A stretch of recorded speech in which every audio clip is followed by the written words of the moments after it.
ఇప్పటివరకు సెక్షన్స్, చదువు, ఎలా చదివించాలి, ఏం చేయాలి, సబ్జెక్ట్స్ ఏంటి, కోర్సెస్ ఏంటి, ఇవన్నీ చెప్పారు, బాగానే ఉంది. But with all these things we need entertainment, cultural side కూడా, because I belong to cultural side man. ఎలాగా మీరు ఏ రకమైన పద్ధతులు, ఎలాంటి ఇవి తీసుకొని కల్చరల్ యాక్టివిటీస్ని మీరు ఎలా డెవలప్ చేయాలి? ఎందుకంటే కేవలం ఒకే మూసలో కాకుండా ఇంకొక పద్ధతిలో వీటితో పాటు వాళ్ళకి కల్చరల్గా ఒక సాంగ్స్ అని, డాన్సెస్ అని, ఈ లలిత కళలు ఉంటాయి చూడండి, ఫైన్ ఆర్ట్స్, అవి డెవలప్ చేయడానికి మీ యూనివర్సిటీలో ఏమైనా ఛాన్సెస్ ఉన్నాయా? చేస్తున్నారా? దాని రిజల్ట్ ఏమైనా ఉందా?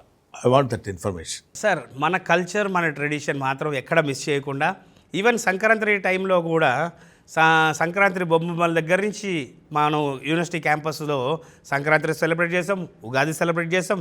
సో వాళ్ళు పండగలకి ఇంటికి రాలేని అంశాల్లో కూడా మనం అక్కడ పిల్లలకి సెలబ్రేషన్ కాకుండా దాంట్లోనే ముగ్గులు పోటీలని, కైట్స్ ఫ్లయింగ్ అని, సో అనేకమని, ఈవెన్ వినాయక చవితి అప్పుడు కూడా చక్కగా మన క్యాంపస్లో 11 రోజులు విఘ్నేశ్వరుడిని పూజించుకొని నిమజ్జనానికి అందరూ స్టాఫ్, ఫ్యాకల్టీ, మన స్టూడెంట్స్ అందరం కలిసి దగ్గరలో ఉన్న లేక్లో నిమజ్జనం చేసి వచ్చామండి. ఈ కల్చరల్ యాక్టివిటీసే కాకుండా మళ్ళీ కాలేజీలో ఫెస్ట్ జరుగుతుంటాయి.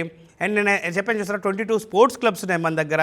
Cricket, football, volleyball, basketball, indoor badminton courts, gym facility, TT, ఇన్ని ఫెసిలిటీస్, స్పోర్ట్స్ ఫెసిలిటీస్ ఉన్నాయి.